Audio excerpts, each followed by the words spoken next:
Hey everyone, it's Cory McCarthy and welcome to a new episode. Back in September 2015, I did a video titled Lose Fat and Build Muscle at the Same Time, which I will link below. That episode explored a tightly controlled 2011 study which actually demonstrated the ability to both lose fat at a decent rate while also building muscle. Moreover, the subjects of the study were elite athletes and actually forbidden from taking supplements except those required for health, like vitamins or minerals. You can watch that video for a comprehensive breakdown of the research, but the key takeaways were that the group with the smallest caloric deficit gained muscle while losing fat, while the group with the largest caloric deficit lost muscle and fat, and both groups consumed the same amount of fat and protein and engaged in the same training routine.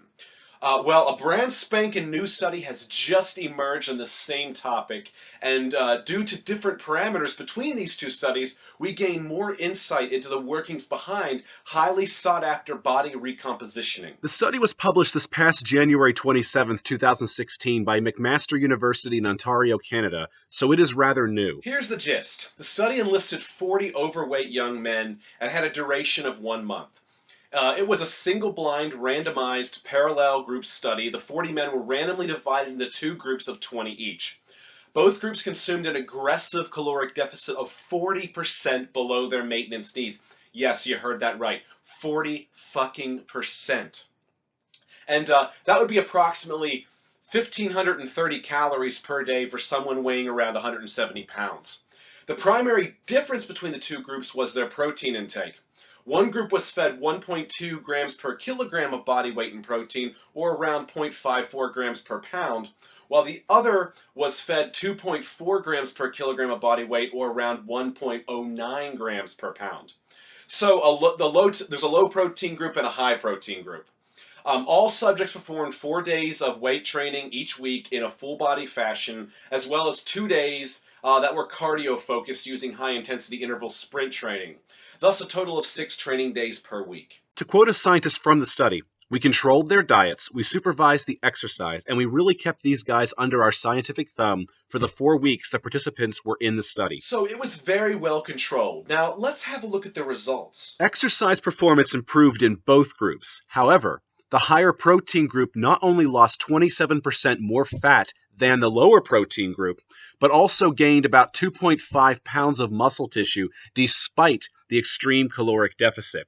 The lower protein group did not gain any muscle. The calorie deficit in the group who gained muscle from the 2011 study was half as deep, and the study lasted 3 times as long, yet the muscle gains and fat loss results were similar to the more aggressive 1-month approach in this 2016 study. The protein intake was also lower by 0.8 grams per kilogram in that 2011 study. What I gather from this is that protein appears to be the key driver behind optimizing a recomp, more so than calories.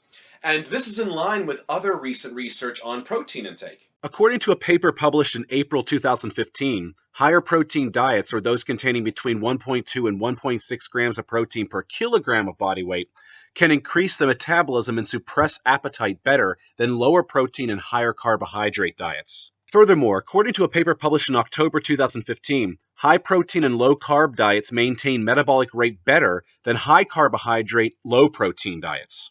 Also, an October 2015 study demonstrated that higher protein consumption concurrent with heavy resistance training was linked to a greater decrease in body fat percentage without any deleterious effects on health. This demonstrates the highly thermogenic nature of protein, and as such, that higher protein consumption does not lead to body fat storage, contrary to the popular myth being spread by some YouTubers. Furthermore, higher protein doesn't cause ill effects on health in healthy individuals. Even at levels as high as 3.4 grams per kilogram per day, or just over 1.5 grams per pound a day. But it should be noted that the source of protein is important to consider. One paper published in November 2014 recommends, and I quote, to emphasize the use of high-quality protein sources from plant origin. The researchers go on to say that protein-rich foods of animal origin, like red meats, eggs, and dairy products, also contain high levels of saturated fat and cholesterol. The researchers also warn that this might put consumers at a high risk for heart disease, high blood lipids, and high blood cholesterol levels. In other words, more reason to go vegan. One word of warning, however. The 2016 study's researchers did note that all men complained endlessly about their hunger by the end of the 4-week study. They had suffered right through it, which doesn't surprise me given the extreme nature of the deficit combined with such a high-frequency training schedule. This is why I specifically recommend the guidelines for fat loss and body recomposition that I do at the Vegan Muscle Academy, which I will link below for those interested in my services.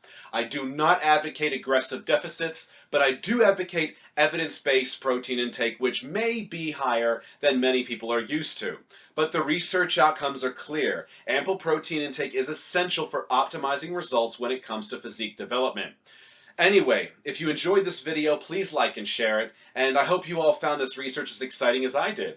Furthermore, don't forget to subscribe to my channel to keep on top of more videos like this, and till we meet again, my friends.